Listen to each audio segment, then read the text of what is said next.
Assalamualaikum anak-anak. Hari ini kita akan belajar tentang anggota gerak manusia. Anggota tubuh manusia atau organ tubuh manusia dibagi menjadi 3. Yang pertama tulang atau rangka, yang kedua sendi, dan yang ketiga otot. Tulang merupakan anggota gerak pasif, sedangkan otot merupakan anggota gerak aktif. Sedangkan sendi itu merupakan penghubung antar tulang. Yang pertama, kita akan membahas tentang rangka manusia. Rangka manusia dibagi menjadi 3. Yang pertama ada rangka kepala, yang kedua rangka badan, dan yang ketiga rangka anggota gerak atas dan bawah. Rangka kepala ini disebut juga dengan tengkorak. Rangka badan terdiri dari 4 bagian.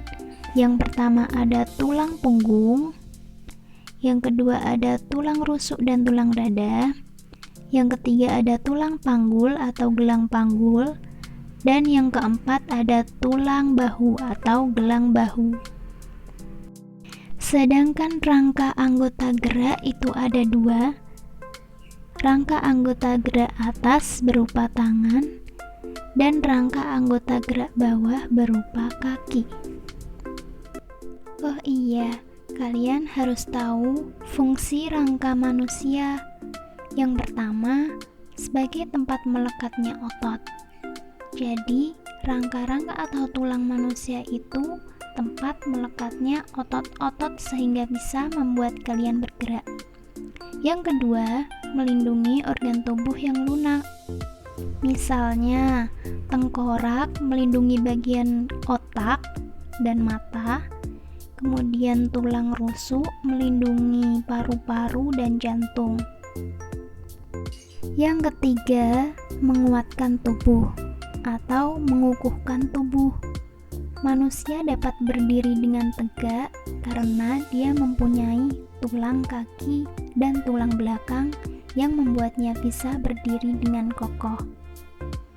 Yang keempat, membentuk tubuh. Manusia hanyalah seonggok daging yang tak berbentuk, tapi dengan adanya rangka, manusia memiliki bentuk tubuh masing-masing. Yang kelima, menghasilkan sel darah merah. Nah, seperti yang kita tahu, di dalam sumsum tulang itu menyimpan banyak lemak dan sel darah merah. Jadi, sumsum tulang itu berfungsi untuk memproduksi sel-sel darah merah yang akan dialirkan ke seluruh tubuh. Tadi, ketika kalian melihat bagian-bagian tulang, kalian pasti tahu bahwa bentuk-bentuk tulang itu berbeda. Nah, bentuk tulang ada 3. Yang pertama tulang pipa, yang kedua tulang pendek, yang ketiga tulang pipih. Tulang pipa memiliki bentuk seperti tabung dan berongga. Contohnya tulang lengan atas dan tulang lengan bawah. Tulang pendek memiliki ukuran pendek dan memiliki rongga-rongga kecil berisi sumsum merah. Contohnya tulang pergelangan tangan, tulang pergelangan kaki, dan tulang belakang. Sedangkan tulang pipih bentuknya pipih gepeng, terdapat rongga-rongga kecil yang berisi sumsum merah. Nah, tulang pipi dan tulang pendek itu fungsinya sama, yaitu pembentukan sel-sel darah. Contoh tulang pipi yaitu tulang dada dan tulang tengkorak. Selanjutnya, kita belajar tentang sendi. Sendi berfungsi sebagai penghubung antar tulang. Sendi dibagi menjadi 3. Sendi mati, sendi kaku, dan sendi gerak. Sendi gerak dibagi menjadi 6. Sendi peluru, sendi kondyloid, sendi luncur, sendi pelana, sendi engsel, dan sendi putar. Selanjutnya, kita akan belajar tentang otot.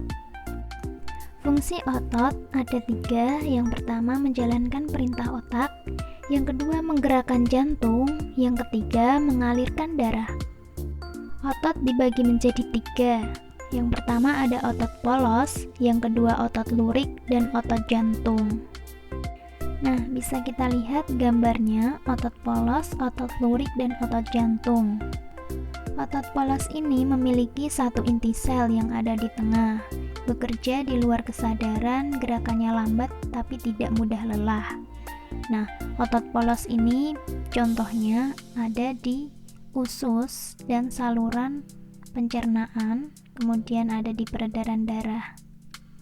Kemudian otot lurik itu memiliki inti sel yang banyak dan berada di pinggir.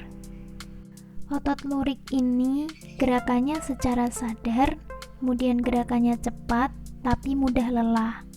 Otot lurik ini biasanya ada di otot bisep dan trisep pada lengan atas. Sedangkan otot jantung memiliki banyak inti sel yang berada di tengah, bekerja tanpa kesadaran, di luar kesadaran, kemudian bekerjanya terus-menerus dan tidak membutuhkan istirahat. Nah, otot jantung ini ada di jantung. Nah, sekarang kita akan lihat beberapa kelainan tulang. Ada fraktura atau patah tulang. Ini biasanya diakibatkan oleh kecelakaan. Kemudian ada fisura atau retak tulang. Ini juga diakibatkan oleh kecelakaan atau jatuh. Lalu ada osteoporosis. Ini kelainan pada tulang yang disebabkan adanya pengeroposan tulang. Lalu ada pembengkokan tulang. Skoliosis itu bengkok ke arah samping, kifosis bengkok ke arah belakang atau bungkuk, dan lordosis bengkok ke arah depan. Selanjutnya ada beberapa kelainan otot. Yang pertama ada hipertrofi, pembengkakan pada otot. Biasanya itu disebabkan oleh pekerjaan yang berlebihan atau olahraga yang berlebihan. Yang kedua ini atrofi. Ini kebalikan dari hipertrofi. Kalau atrofi ini ototnya mengecil atau menjadi kecil. Ini biasanya disebabkan oleh sebuah penyakit. Yang ketiga ada stiff atau kaku leher. Ini disebabkan oleh peradangan pada otot leher yang diakibatkan oleh gerakan yang salah.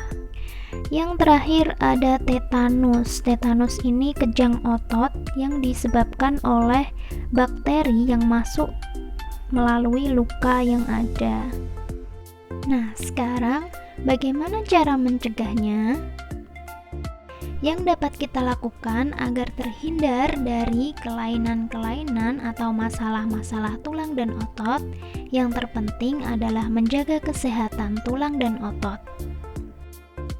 Sedikit contoh yang bisa kita terapkan yaitu makan makanan yang bergizi, olahraga yang teratur dan tidak berlebihan, dan membiasakan posisi duduk yang benar.